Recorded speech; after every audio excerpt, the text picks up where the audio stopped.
For the longest time, the internet is basically run on two things, food and beauty, right? But now, generative AI is about to tap into something way, way more powerful. We are, right now, opening a digital Pandora's box. And you know what's inside?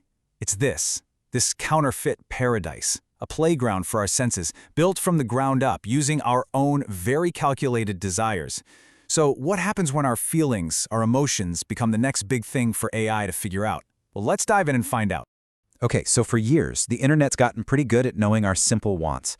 But AI is taking this to a whole new level. We're not just talking about what pizza you want to order or who you think is hot. No, this is about AI calculating the very essence of what we crave. Things like companionship, real connection, intimacy. And that right there leads us to one of the most tempting promises of AI, the perfect digital companion. I mean, think about it.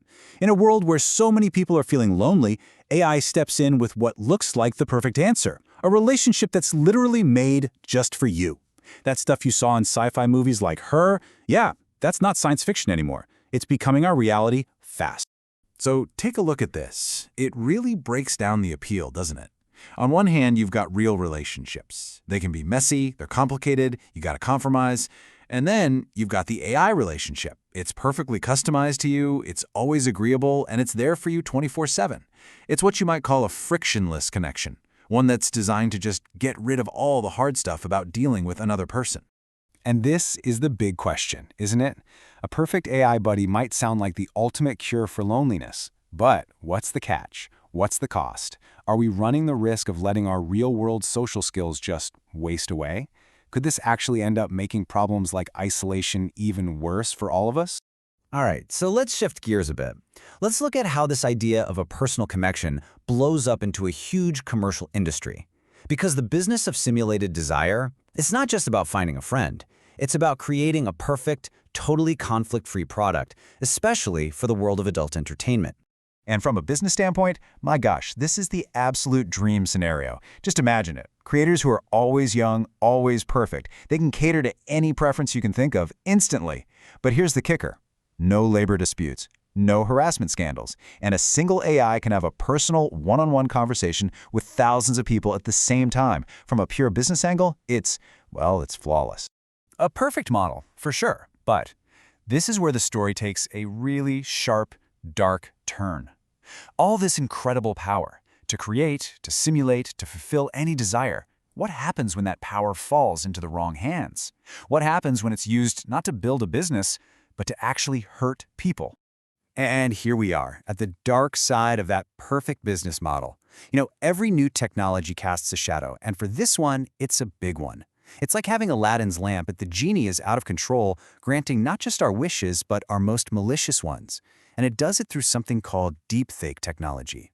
So what is a deepfake? Well, to put it simply, it's tech that lets basically anyone with a computer take someone's face and digitally paste it onto another video.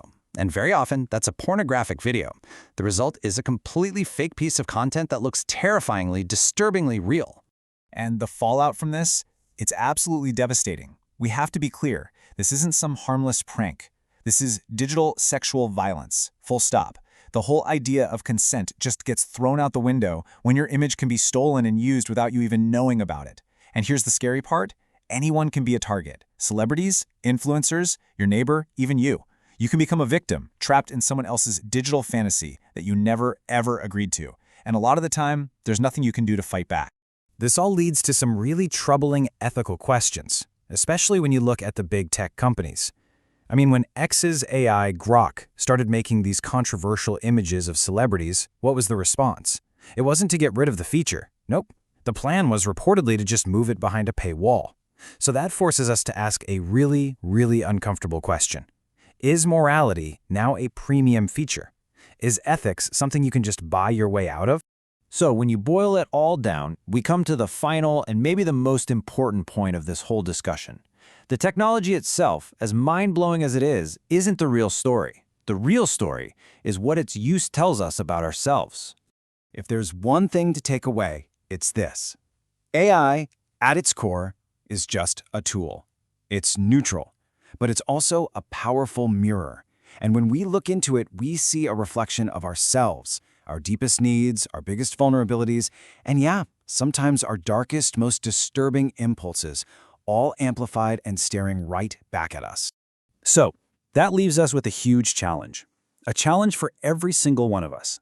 As we start to enjoy all the comfort and all the creative freedom this tech gives us, can we still hold on to a fundamental respect for actual living, breathing human beings out there in the real world? Because at the end of the day, no matter how perfect the simulation gets, no matter how real it feels, we have to remember one crucial thing. AI can simulate pleasure, it can whisper words that sound like love, but it can never, ever create the genuine, irreplaceable warmth of a human soul.